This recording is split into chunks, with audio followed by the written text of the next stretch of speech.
So to celebrate the idea of having some YouTube exclusive comics on this channel, the legendary Aaron C14 has sent me a couple of comics that were specifically made for YouTube that I'm going to showcase here on the channel right now in this video. I'm going to be reading them together, and I am excited to witness the frantic genius that just explodes out of this guy's mind. So let's dive in, shall we? So the first comic we got is about the very current diplomatic spat between Canada and India about a certain assassination that might have happened on Canadian soil. We'll see. How dare you come to a foreign country to take out a foreign citizen for political gains? Yeah! Who is to do such evil thing? Yeah. So if you go to Wikipedia and you go to the article for list of assassinations by the United States, that list is a bit longer than you'd might think. Now, in America's defense, a lot of these names on this list are, you know, related to the war on terror and assassinations of high-ranking Al-Qaeda officers. Not just, though. We have a couple of aborted assassination attempts on Fidel Castro, failed attempts on Muammar Gaddafi, Saddam Hussein, and I think most notably recently is the assassination of Qasem Soleimani, who was an Iranian general who was lured to go to Baghdad and then got hit with a drone strike and killed.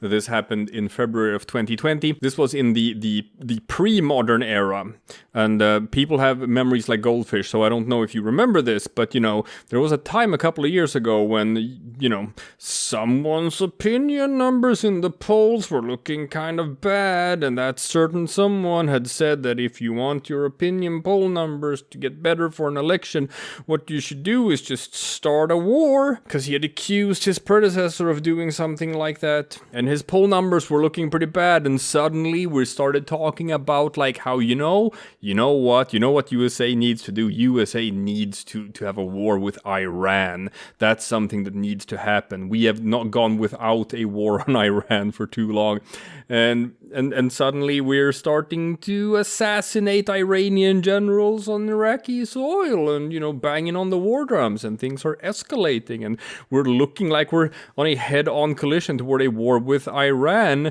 and then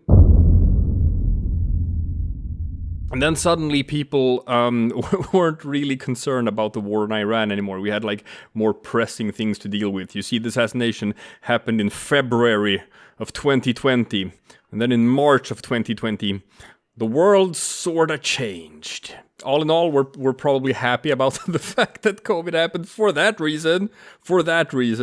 But it's a swell reminder of just, like, what could have been. Alright, moving on to the next comic. This one is called Finnish Summer. Thanks for letting me visit. Finland is beautiful. Yes, also dark. So, when's the sun come out, buddy? Now. Another great summer. So, I live in Sweden. It's the bordering country to Finland. This is way, way far up in the north. Canada is also pretty far up in the north, so maybe we should have picked someone else to be the recipient of this experience. Now, for those of you who don't know, like, if you live this far up in the northern hemisphere, obviously we get very long winters and very short summers. But what this comic doesn't show, and this is sort of like the cool part of living in the Nordics, like this far up in the northern hemisphere, is that during the summer we get, like, these super long days and these super short nights. We get, like, 18 hours of daylight followed by 6 hours of nighttime, and the night doesn't even get like pitch black. It just, the sky goes from a light blue to a medium blue. That's basically it, and then we get back to light blue as the sun rises. If you go far up enough north, the sun doesn't even set. That's why it's called the land of the midnight sun, because we get, like, a couple of weeks per year, if you're far up north enough, that the sun literally does not set. It's just 24 hours of sunlight, which is quite cool. This also lends itself to growing really good strawberries for some reason, because strawberries only really need sunlight. They don't need all that much heat. They just need sunlight. So if you can get 24 hours of sunlight, you get really good strawberries. So if you're ever in Sweden and, like, in the late summer or something, don't miss out. Go grab yourself some Swedish strawberries, because they are amazing. Next up, we have Russia's Dealer. Ugh. Again, I am awake. That's what it feels like to be Russian. And worse, I am sober. If to survive more day of drab and depress, I must talkings to dealer. Party time! I don't know. Kids, don't try crocodile. Don't do it. Don't inject it. Don't sniff it. Don't do whatever it is you're supposed to do with crocodile. I don't think you're supposed to do anything. Just don't do it. But yes, I have heard it said many times that life in Russia is mainly about escaping life in Russia.